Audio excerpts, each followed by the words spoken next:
Up a little? Yeah, I think up a little. Yeah, how's that? Is that better? Is that the same? Maybe up a little bit more, if possible.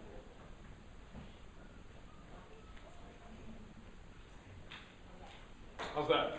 Yes? Better? Same? More? Less? It's good. It's good. El Jefe says it's good. It's good, boss.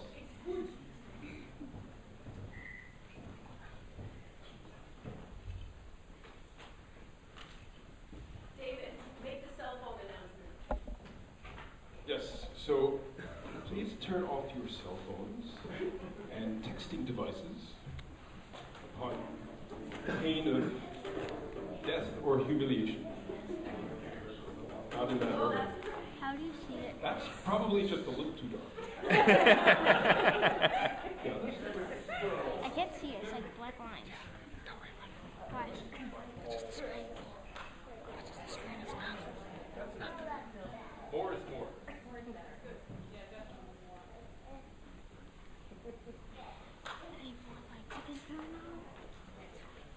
So I can say for only $9.99 in the gift shop is the latest Auriculai CD, latest meaning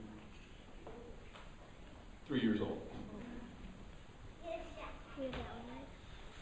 That's for those of you who can't wait for the next one to come out in December 2013. Can I get that one?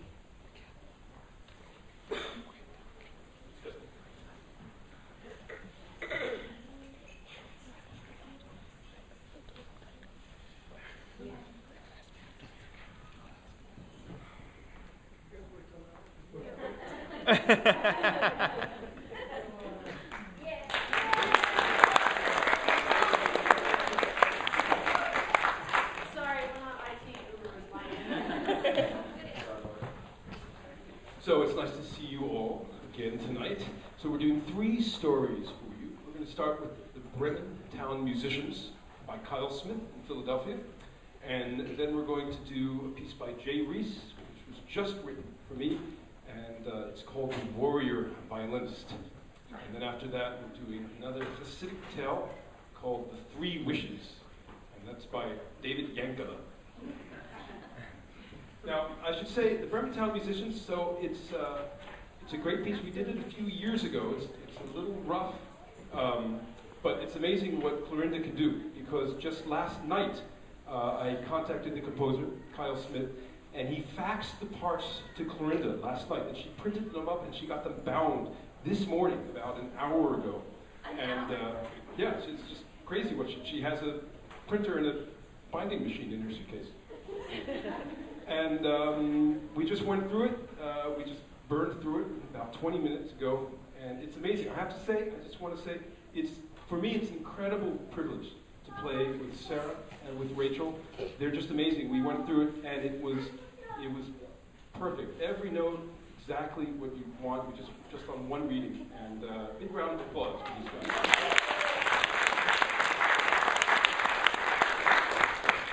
So, the Bremen Town Musicians.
Once upon a time, there was a donkey who for many long years had carried.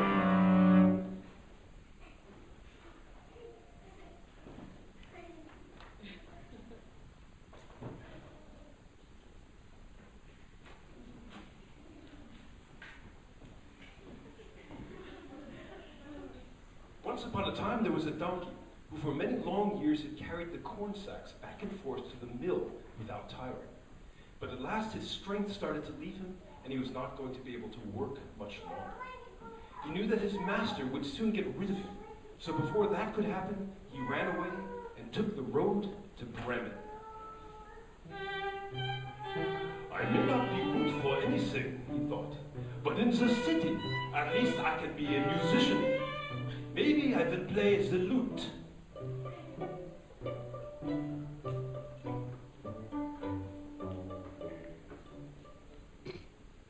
After he'd walked some distance, he met an old hound lying by the road and gasping.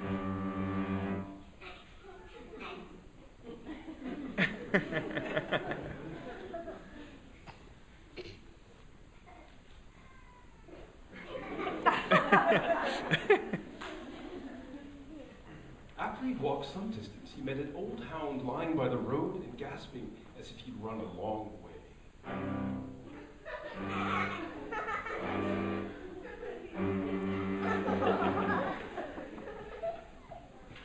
What do you have breath for, old fellow? Asked the donkey. Ah, replied the hound, because I am old and weak and cannot hunt anymore. My master wanted to kill me, so I ran away. How can I earn enough to eat now? Listen, said the donkey. I am going to Bremen and shall be a musician there. Come with me and you can be a musician too. I believe you would make a fine drummer. The hound agreed, so now the two walked on together.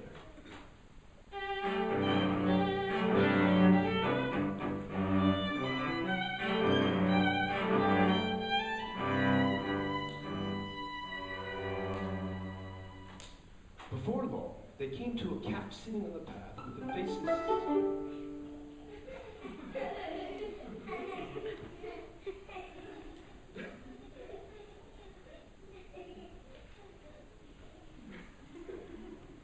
Before long, they came to a cat sitting on the path with the faces.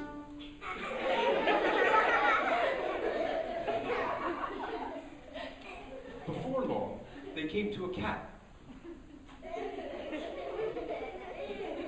sitting on the path with a face as sad as 3 rainy days.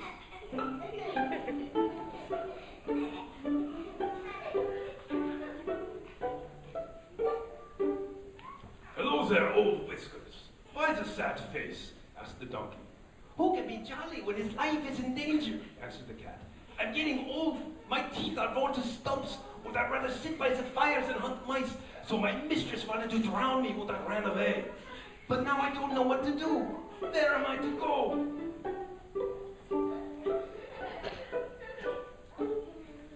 Well, we are going to be musicians in Bremen and we'll need good music to play, said the donkey. Everyone knows that a cat can see in the dark, and everyone knows that composers work at night.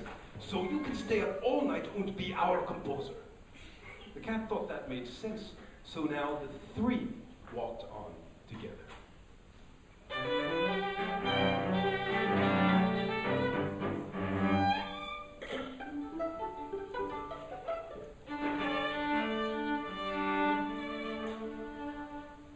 After this, they came to a farm, and sitting on the gate, crowing at the top of his lungs, was a rooster. Your crowing goes right through my bones, said the donkey. Why all the commotion? Fine guests are coming tomorrow, and the lady of the house wants the chef to make soup with me as the main ingredient. So I'm crowing as loud as I can while I still can. The donkey said, come with us to Bremen. You have a fine voice. Being a singer there has got to be better than being a bowl of chicken soup here. The rooster agreed, so now all 4 traveled on together.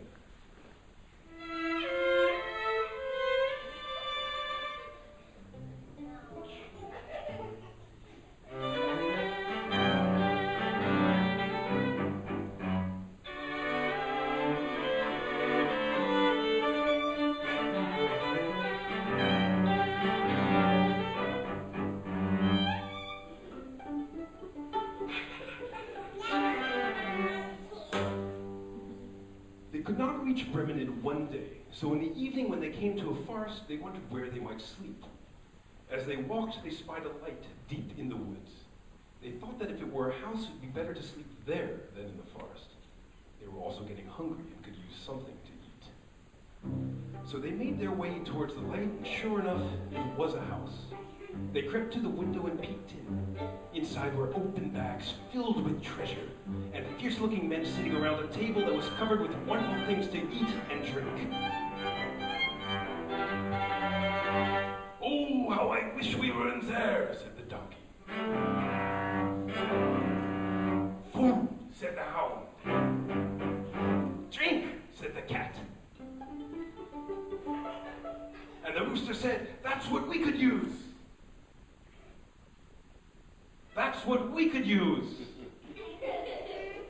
That's what we could use.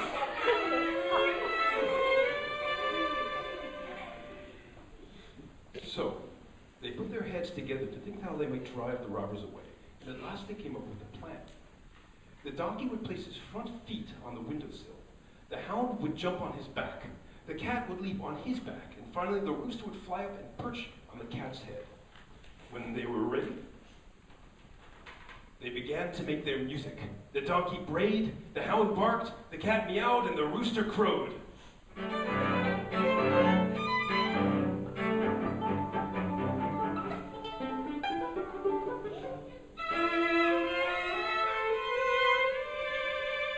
Then they burst through the window and into the room, scattering glass everywhere.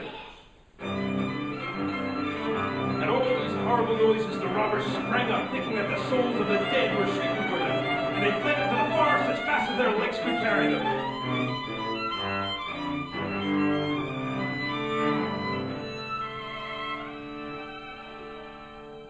The four musicians now sat down at the table and feasted to their heart's content. When they had finished, they put out the light and each sought out the perfect place to sleep. The donkey laid himself down on some straw in the yard.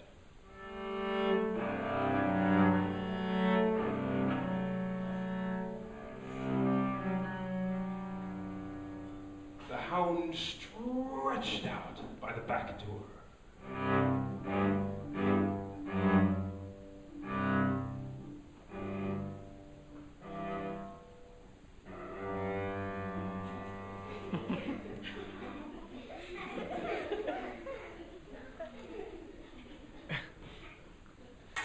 The cat curled up on the hearth in front of the fireplace.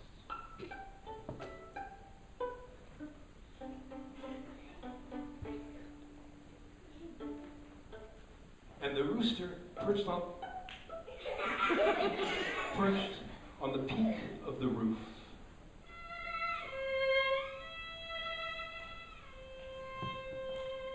And being very tired, they all soon fell asleep.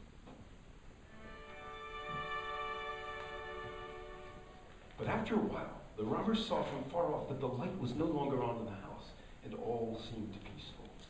The chief of the gang said, "Why did we let ourselves be scared silly?" And he ordered one of the robbers to go back and look the house over. He tiptoed up to the house and listened at the door. All was quiet. He then went in to light a candle, which woke the cat, who opened his eyes. Thinking that the cat's eyes were live coals in the fireplace, the robber stuck a match to them to light it. The cat did not think that was at all funny, and he flew in his face, scratching with all his might.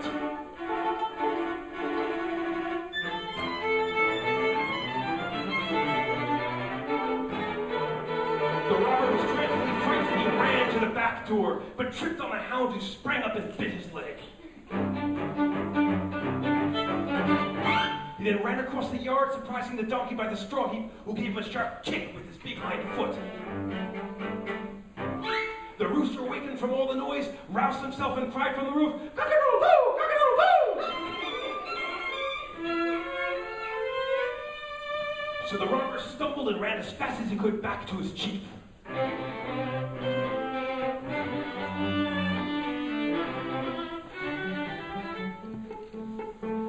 And said, "There's this horrible witch in that house, and She spat on me and scratched my face with her long, sharp claws. And then there's this man by the door with a knife, and he stabbed me in the leg. And then in the yard, there's this huge monster who pummeled me with his wooden club. And all the while up on the roof sits the judge who cried out, "For the cook in jail! For the cook in jail!" I barely escaped with my life. And from that time on, the robbers never went near the house again. As for the four musicians, well, they found it so agreeable that they decided to stay.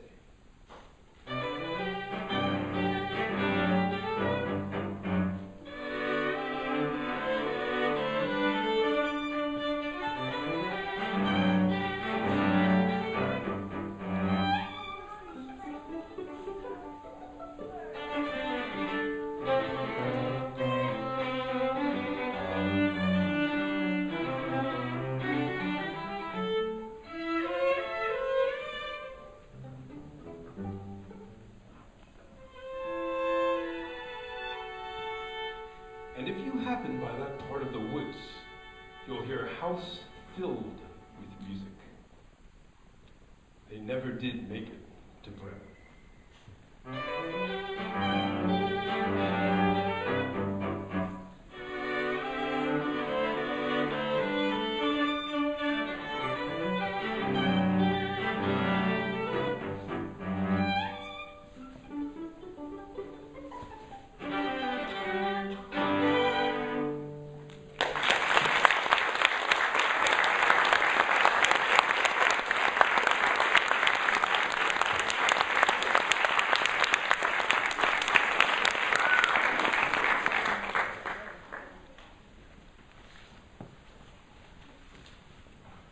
The next piece is an ancient piece from Egypt.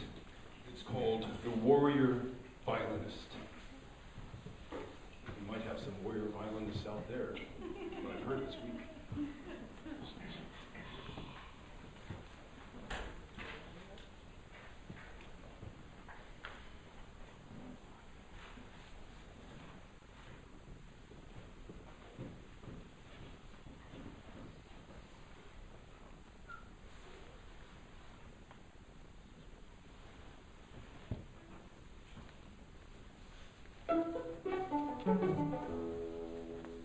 There was once a young fellow who everyone thought was a dreamer and lazy. He hated to do schoolwork and never helped around the house. The only thing he cared about was playing his homemade violin. He would play it all day.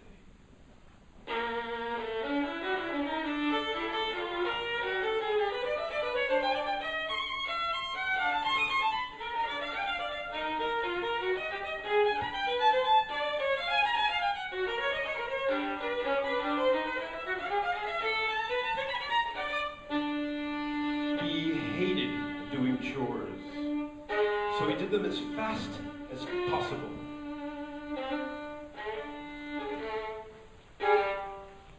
And he skipped his homework whenever he could. His mother would insist and scold him and nag him day and night to no end.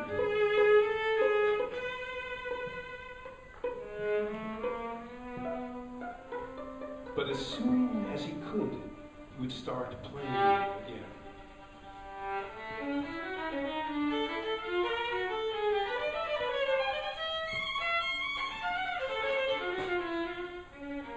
He kept his violin by his bedside, so he could play it first thing in the morning when he woke up. He sometimes skipped lunch so he could continue playing. And he pestered his mother every night, asking to play just one more piece before he went to bed.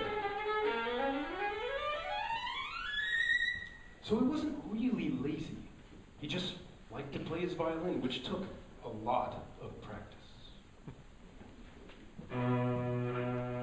One day, he was walking through the town when he found himself standing beside a high wall. He wondered what was on the other side.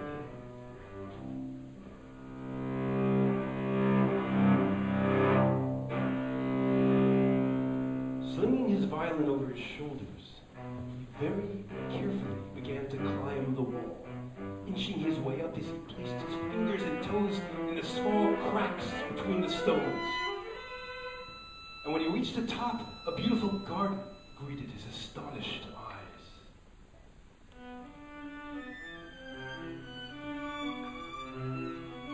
There were enormous palms with huge leaves that swayed like sheets in the wind, and large red flowers that looked like pitchers holding honey. Exotic birds with orange and white feathers drank at fountains of sparkling water. And in the middle of the garden, a lovely young girl was sitting by a pool. She was petting a deer and other animals as they came to the pool to drink.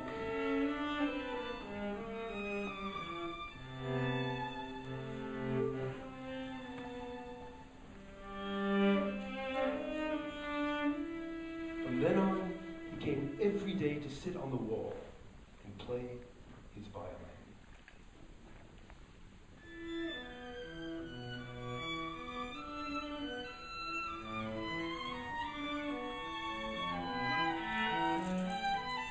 The girl never once looked at him or acknowledged him, but simply sat there day after day by the pool.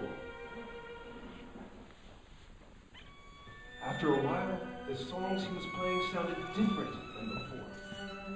They came more from his heart and expressed his inner feelings. The young man had fallen in love. He dreamed of one day walking into the garden and telling the princess of his feelings for her.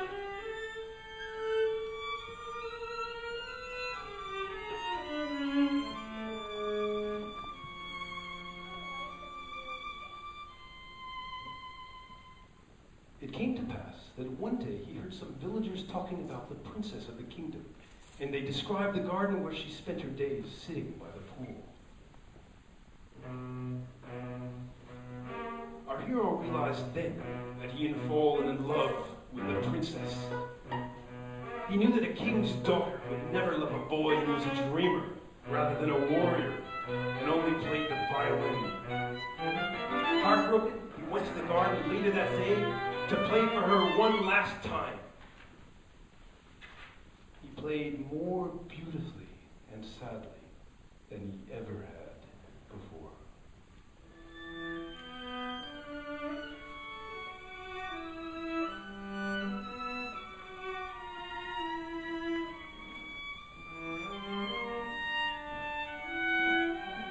He played and played, pouring his heart out.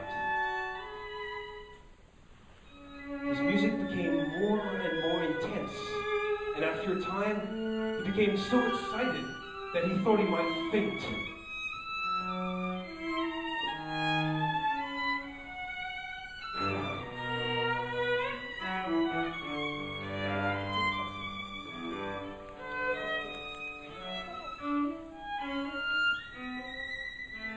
Finally, he could play no longer.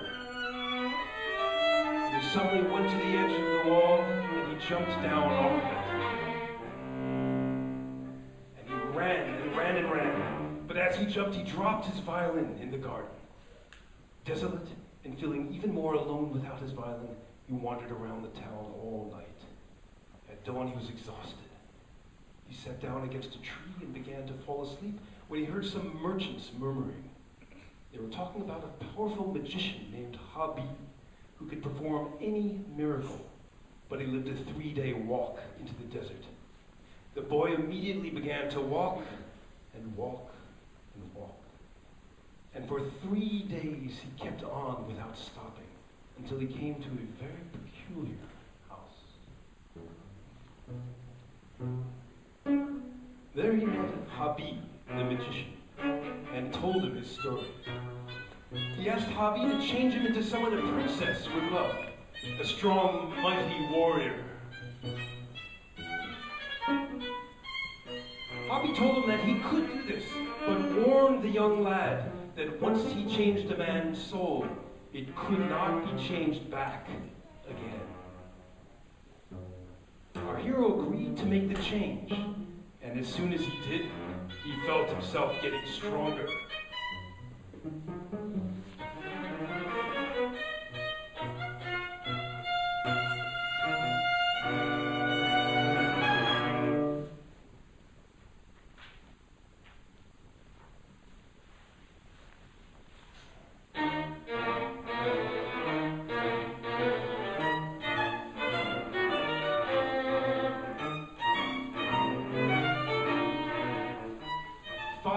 Long years passed, during which the kingdom was attacked, and the king lost most of his land and half of his wealth. He was about to surrender when a handsome, strong prince dressed in purple came into the king's camp.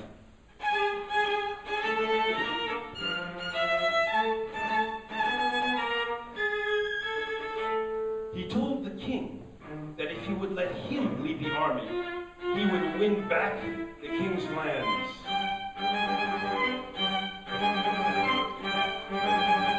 In return, he asked only to be given his heart's desire. The king agreed, and the prince went out to do battle.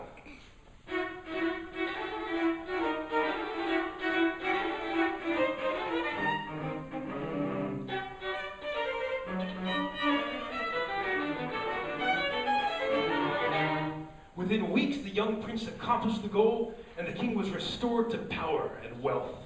The king was very pleased and asked the prince to visit him in his palace. The prince arrived to the city with much fanfare. Women scattered flowers at his feet, and everyone gathered to catch a glimpse of the powerful warrior. When he arrived at the palace, he saw the princess seated at her father's side.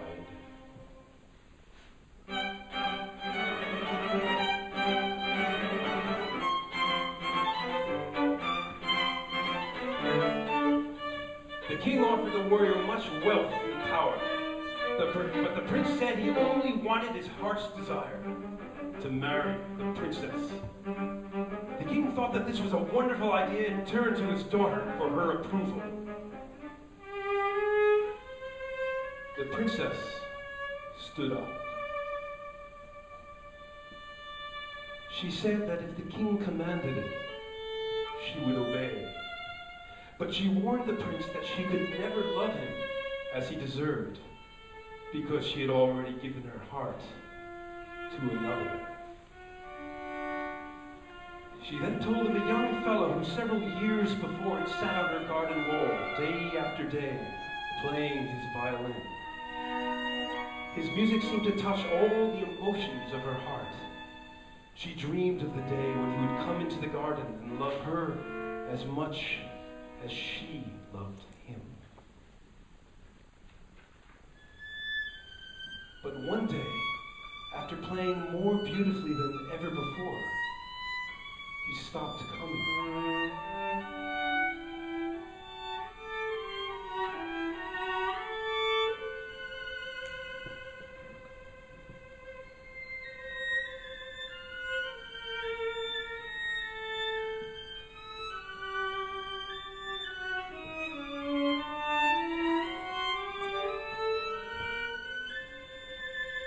And on that last day, he dropped his violin. The princess kept the violin, hoping that one day the mysterious violinist would return. She said she would never love as deeply again, and she had sworn never to marry. Never, that is. Unless a man could be found who could play the violin for her as sweetly as the young man in the garden.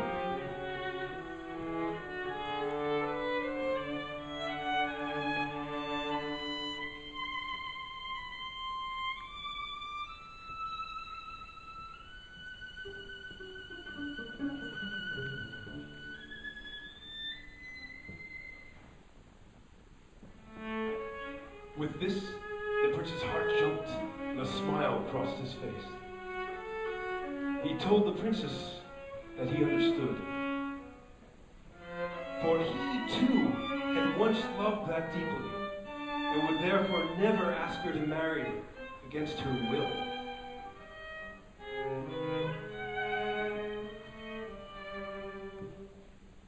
But, he said to the princess, if you will bring me the violin, I would like to play it for you.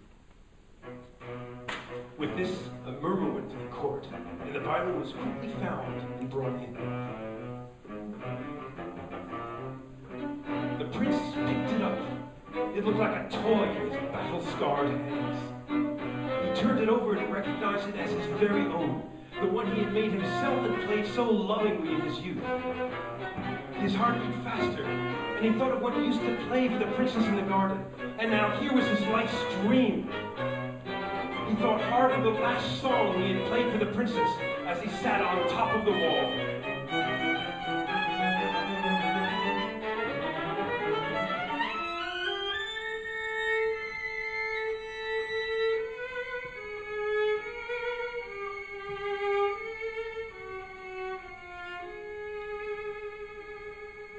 He tucked the violin under his chin and picked up the bow.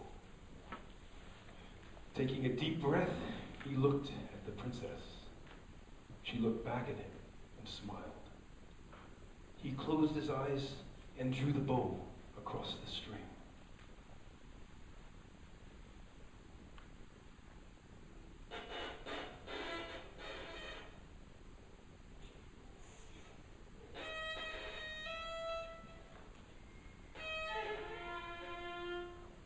A murmur of surprise went through the court. The princess turned pale. Please try again, young man, asked the king. Again, the prince drew the bow across the strings.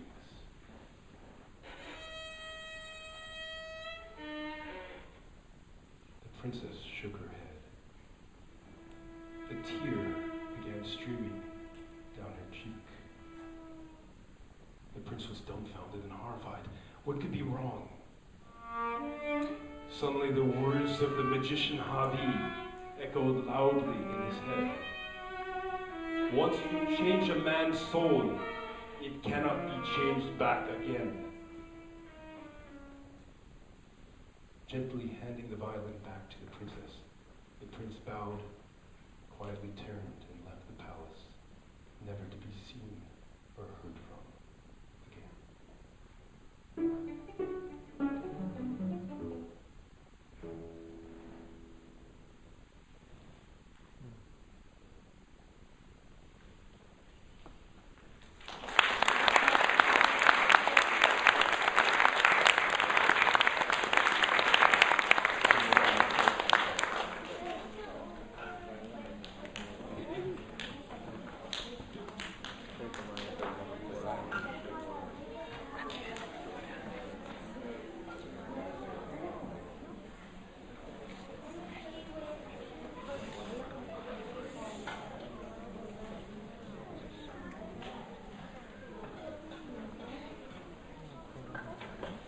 So it's sad.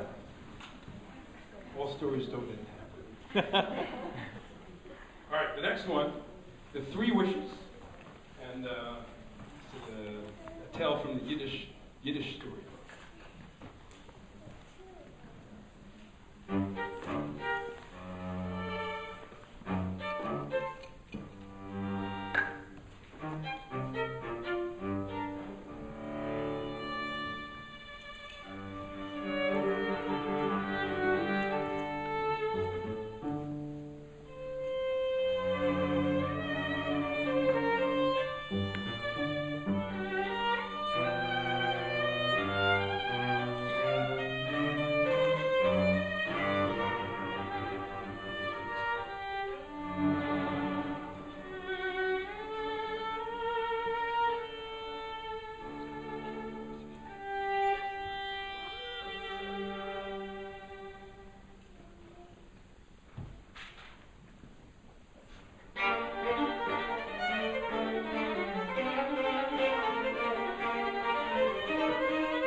Once upon a time, and it doesn't matter when, so don't ask, there were two brothers named Mendel and Moshe.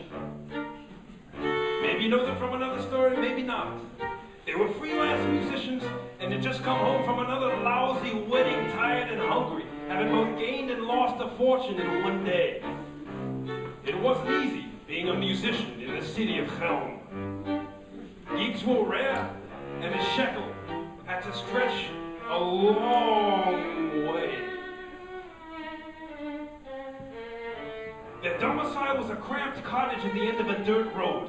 And when they got home, Mendel collapsed at the kitchen table while Moshe went out back to find something to cook for dinner. It was then that he spied an old lamp sticking its nose out of the dirt.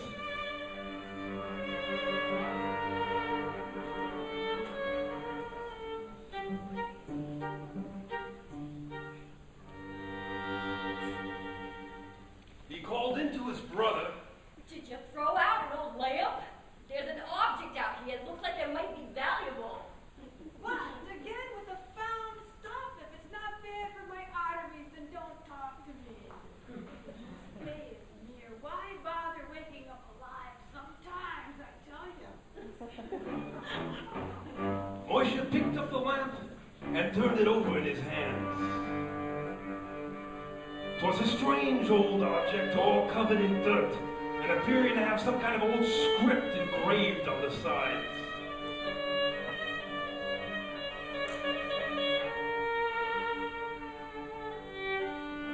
To get a better look, he rubbed it with the tail of his shirt.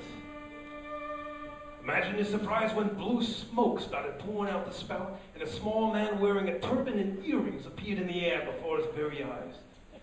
Moshe called inside to his brother. It's too exciting.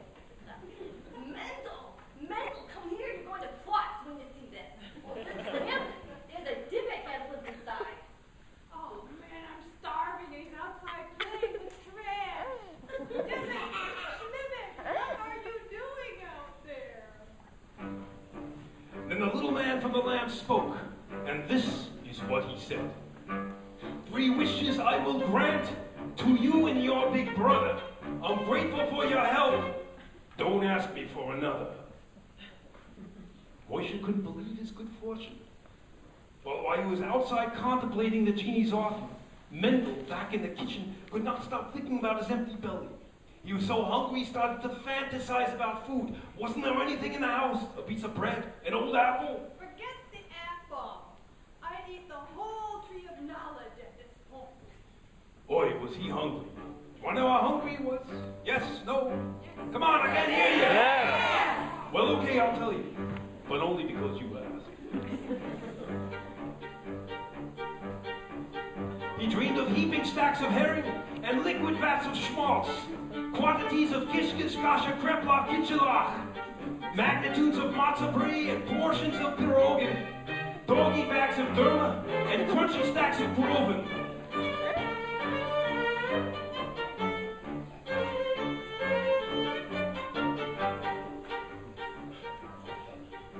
A bagel with a schmear and scads of hot stuffed cabbage, a mountain range of matzah and braised brisket by the baggage, heaps of hamantaschen with cod and loads of kugel, brass and reeds of rugelach, and don't forget the strudel.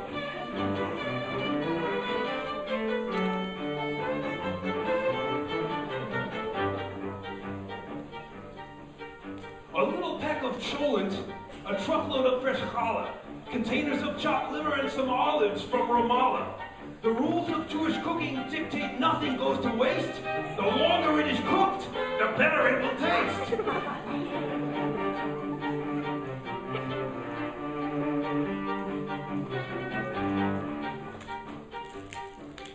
A glass of Manischewitz to wash the dinner down. And if that swill won't make him full, he'll call in Dr. Brown. And don't forget the favorite of all that can be chewed, the modern Jewish classic, take out Chinese food.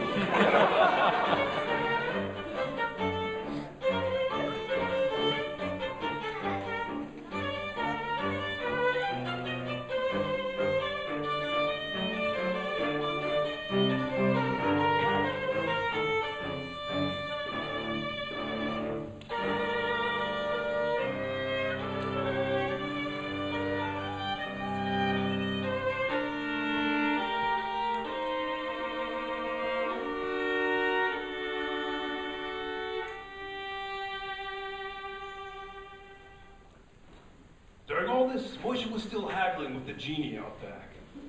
He decided to gingerly seek out his older brother for some sage advice. Mendela, 3 wishes he says that he can have. What should we do? Are you still with that Dybbuk?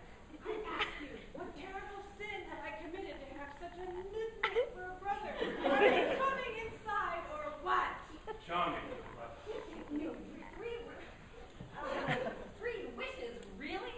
Can I ask for peace on earth? What, do I look like the Messiah? You wisdom. Better you should ask whether a rich man can fit through the eye of a needle. Oh, wait. Moishe, when are you coming in? I could eat anything right now. What if I just asked for a new violin? You have but to ask. Or a new cello for my brother? Oy, am I hungry? If he wants a new cello, he can ask for it. Boy, Gewalt. What to do? What to do? Oy, am I hungry? Anything to eat. Even a pickle. Your wish is my command. Moishe, come in here. The most amazing thing just happened. I wished for a pickle. The pickle appeared. It's a miracle. Right in front of me on the table. It's a miracle. It's a miracle. You gnar, you just squandered one of our wishes! Brother, for that you can wish for your own pickle.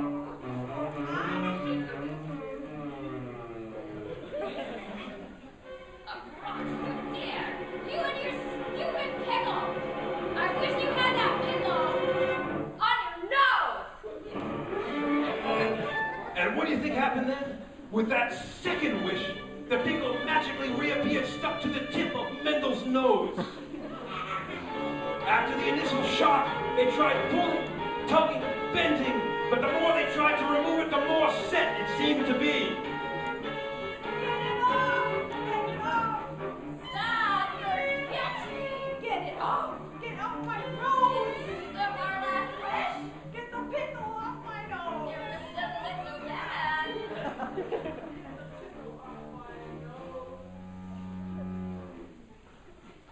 Well, I think we all know how this ends. Moishe used the third and last wish to get the pickle off his brother's schnoz. He had made us say the words and the forlorn cucumber appeared on the table. Mendel breathed a huge sigh of relief while Moishe sat at the table with an expression as sour as the pickle in front of him.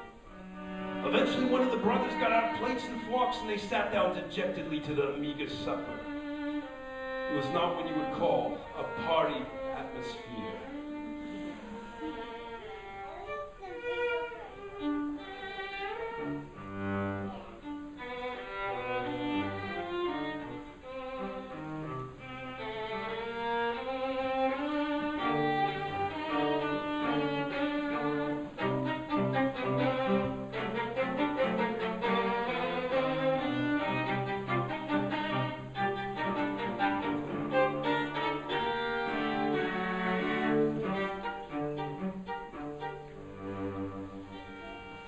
You know, for a good pickle, it wasn't so good. Be quiet. Just be quiet.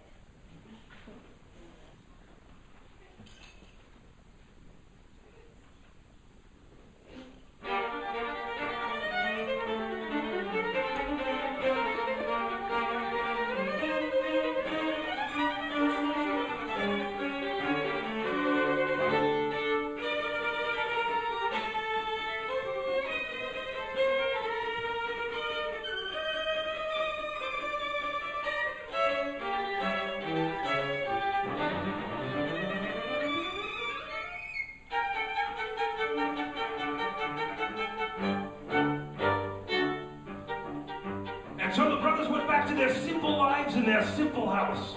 No fame, riches, or glory. Of course, things could always be a whole lot worse. Then again, they could be a whole lot better as well. One pickle and 2 brothers and 3 wishes for a start. And up to sorrow, sadness, and great heartbreak from the heart. There is no magic in them. Okay.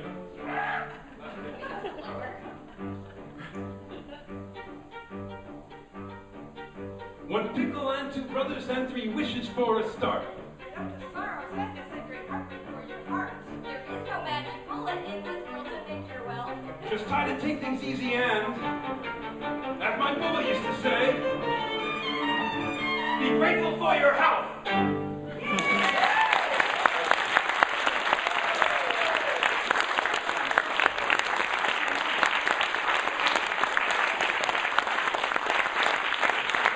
Thank you very much.